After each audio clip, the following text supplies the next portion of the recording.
Digimon X Evolution. Now we're really getting into obscure territory. This tends to be one of the lesser known of the Digimon movies, and for good reason. For one, it was never shown in the United States in any form, unlike the others. However, it can be viewed online nowadays.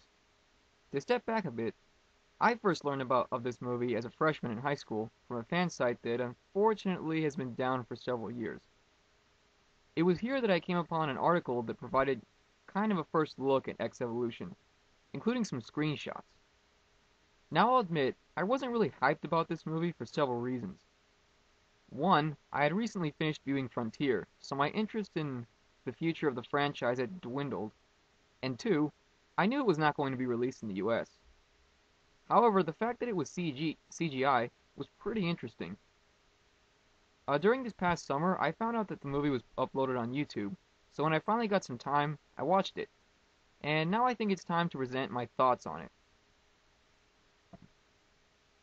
Now, I said in my review of Digimon Data Squad that was probably relatively the most unique of the Digimon seasons. And, well, this seems to be the most unique of the Digimon movies for several reasons. When I first saw it, I noticed two things. One was obviously the animation. Anyone who knows about this movie will note that it is the only CGI Digimon movie, which could have been a good thing or a bad thing. As I watched the movie, it it seemed to be kind of a mix of both. On one hand, some of the animation, like the fight scenes with Omnimon and some of the X Digimon, were really good. And so there were also uh, some scenes that were set at night, with a thunderstorm. Those were really well animated. But there were others that just seemed to be they just looked weird, such as a canyon scene and another one taking place at a junkyard. The final battle, I don't know, it seemed to have a really bad color scheme, which really detracted from the viewing experience. But so for the most part, the animation was okay. I think it could have been better though.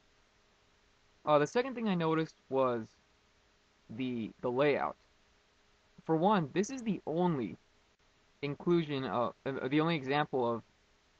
of animated Digimon media that is strictly about the Digimon. It doesn't have any human characters, which kind of which I thought was interesting.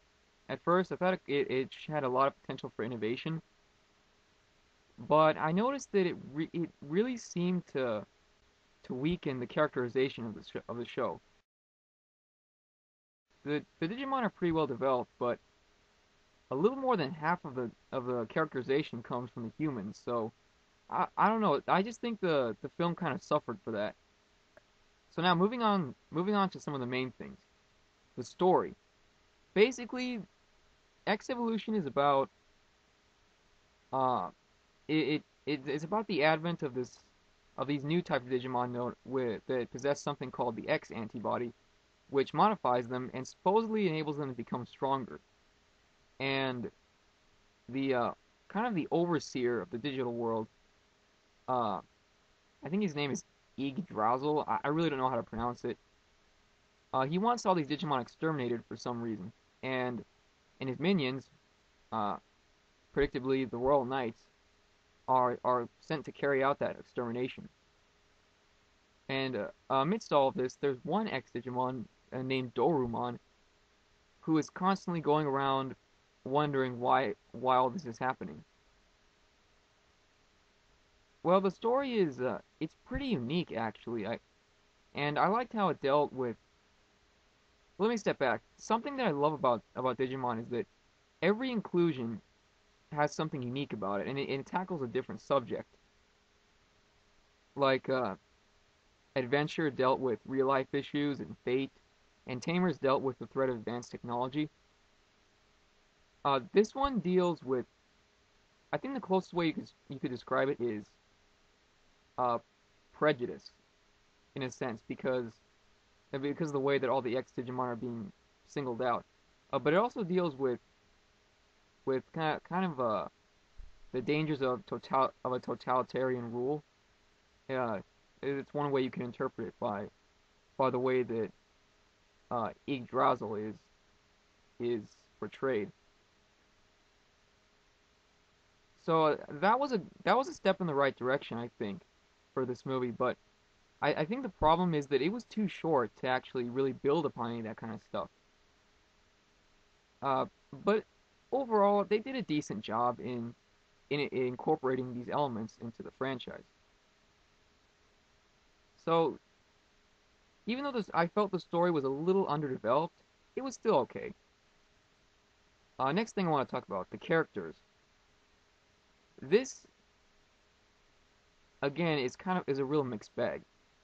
Now the main character Dorumon, I really didn't like him. I thought he was a really bad lead character. I mean, I can't really believe that he was meant to be passed off as the main character. Most of his screen time, he just runs around complaining or moping or just continually asking everyone, well, why is this happening to me? Why does everyone hate me? What is my purpose?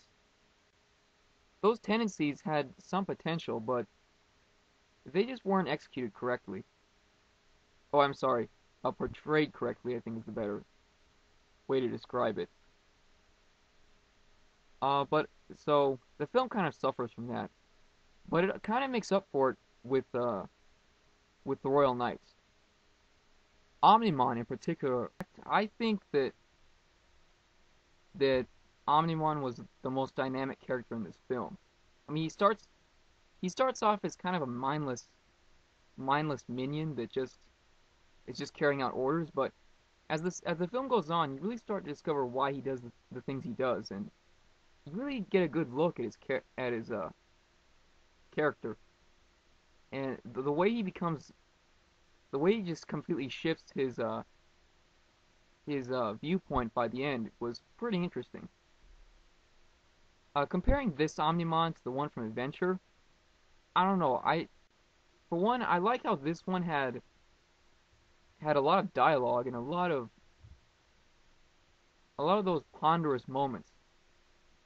But I really didn't like the voice acting for him, and I don't know. Sometimes his animation just seemed weird.